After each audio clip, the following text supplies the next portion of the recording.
Kita akan belajar dari Mazmur 75. Apa yang kita akan temukan dalam firman Tuhan ini? Judulnya sudah jelas, Tuhan Hakim yang adil.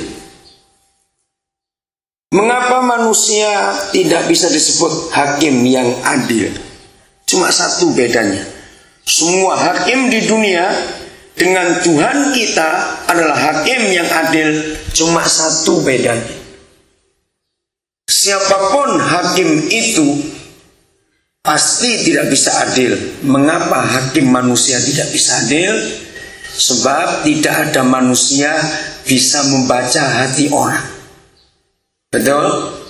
Hakim itu disebut adil kalau dia bisa baca hati orang. Maka itu mengapa di pengadilan perlu saksi? Anda bisa jawab, mengapa perlu saksi? Tanpa saksi suatu perkara tidak bisa diadili. Siapa bisa jawab? Kenapa perlu saksi? Ayo jawab yang lain, kita diskusi. Kenapa di semua perkara harus ada saksi? Ada yang bisa jawab? Ayo kita diskusi. Tidak usah ragu-ragu. Kenapa? Supaya apa? Ayo satu dua orang di antara saudara memperkuat perkara, memperkuat pembuktian.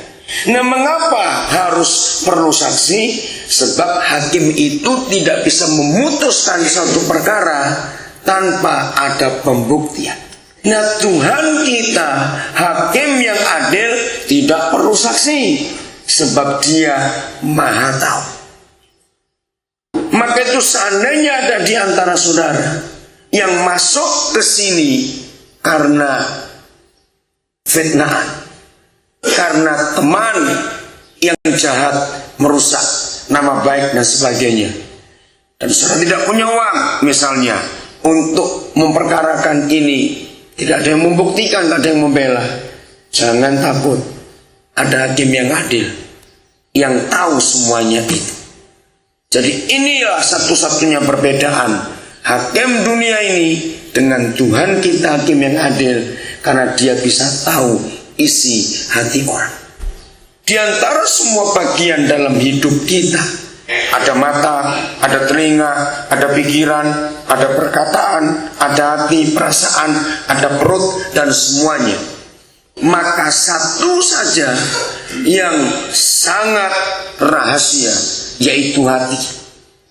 Orang bisa menebak pikiran orang.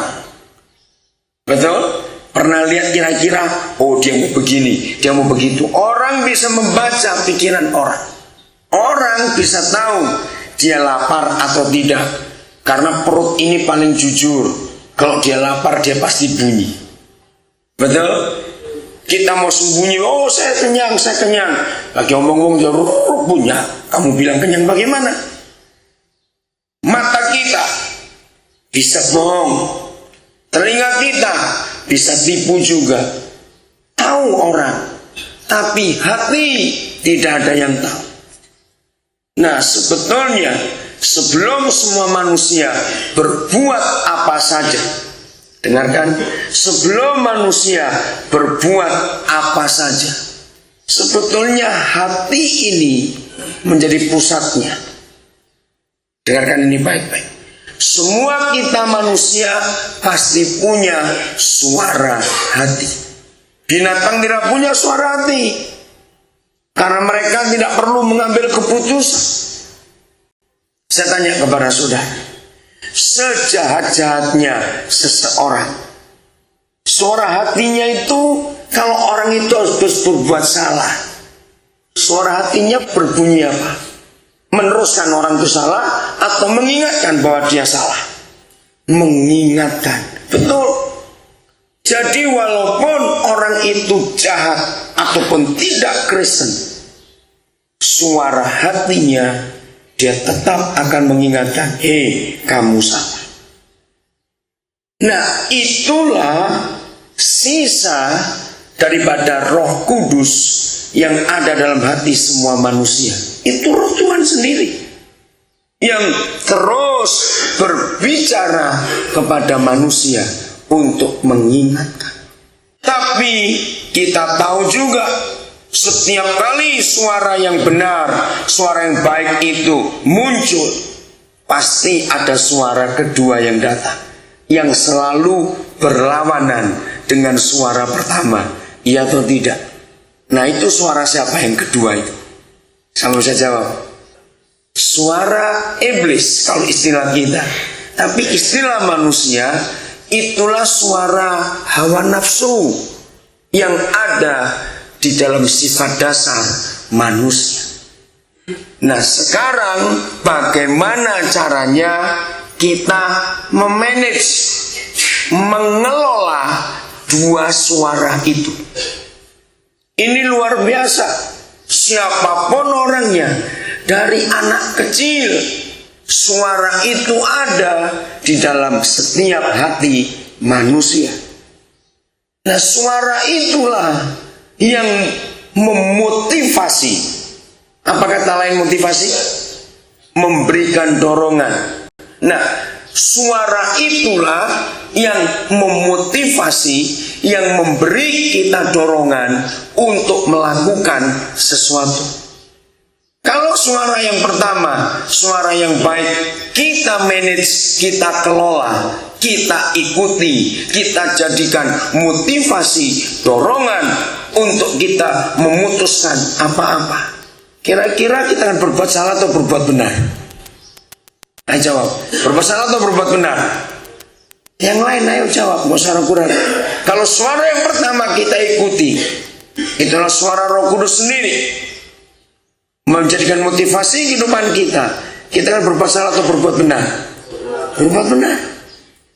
Tapi perang itu seringkali kita manusia, siapapun kita, termasuk kami hamba Tuhan pun punya dua suara itu.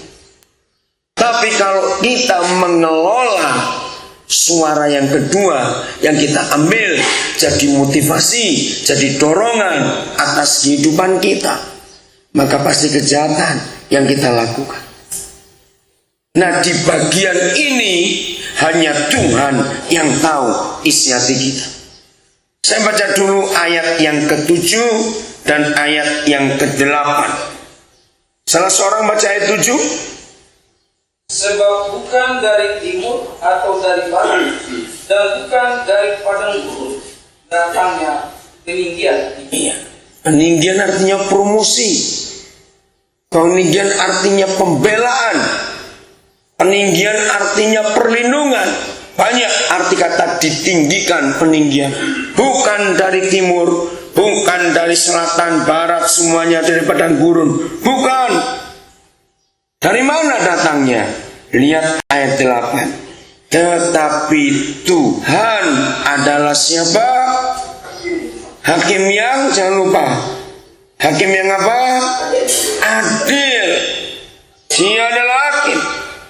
Direndahkannya yang satu dan ditinggikannya yang lain. Inilah Tuhan kita. Saya ulangi lagi, maka itu kalau ada di antara saudara masuk ke sini bukan karena salah saudara, tapi dibuat. Ingat kemarin kita sudah belajar seperti Yusuf. Kita jangan apa? Ayo jangan apa? Yusuf tidak mendendam. Tunggu waktunya. Keadilan hakim di surga akan membela setiap kita.